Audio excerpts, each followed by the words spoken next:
It's your boy Jonesy Man, and I'm here at the Great American Whiskey Fair. And you know, I saved Japanese whiskey for last because it's like not in my wheelhouse kind of thing, but it's also a great idea to kind of dabble into everything in this kind of environment. So we've got Suntory, Ayo, we got Hibiki, and we got my favorite. If I'm going to drink Japanese whiskey, guaranteed, it's Yamazaki. Toki Suntory. So let's kind of dabble in a little bit and see what the ladies and gentlemen can tell us a little bit about Japanese whiskey. All right. So who wants to tell us? So I have tried Yamazaki. Yamazaki 12 and 18 is my favorite. So if you know that 12 and 18 are my favorite, where would you send me next? First and foremost, I would go to the AO. AO. The AO. AO is blue.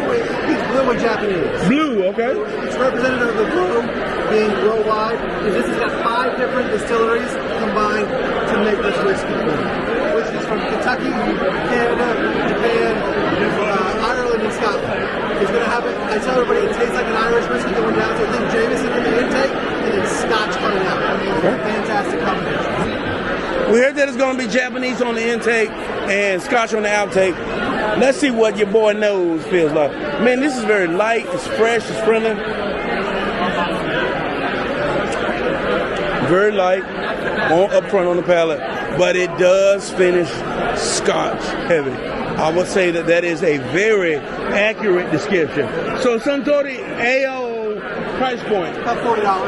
$40. Now, while I do like Yamazaki now is probably up to $189 or close to $200. If you want to try 18 year, which is like the shit when it comes to Japanese whiskey, you're probably talking several $100s.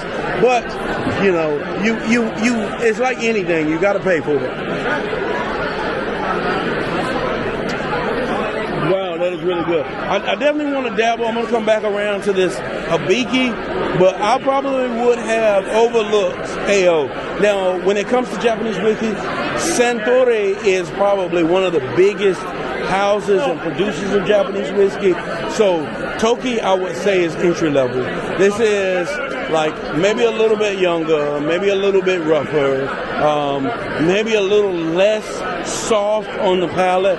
But if you are looking to dabble, it's probably one of the most obtainable Japanese whiskeys to step into. That really fits the Japanese whiskey characteristic. Now you can go and buy one of those samurai heads or one of those Japanese shaped relics, but I really think you kind of cheat yourself on the Japanese experience. Now let's dabble in a little bit of Hibiki. Hibiki, please.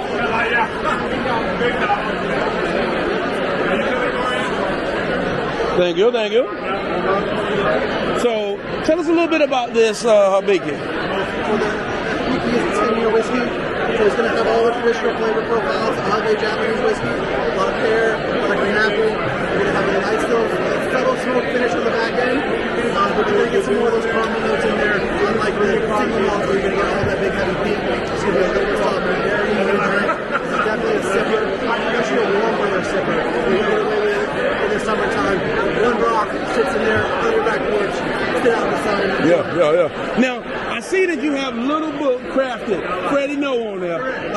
I just grabbed, I haven't popped it yet, but I just grabbed Infinite, which is the latest Little Book release.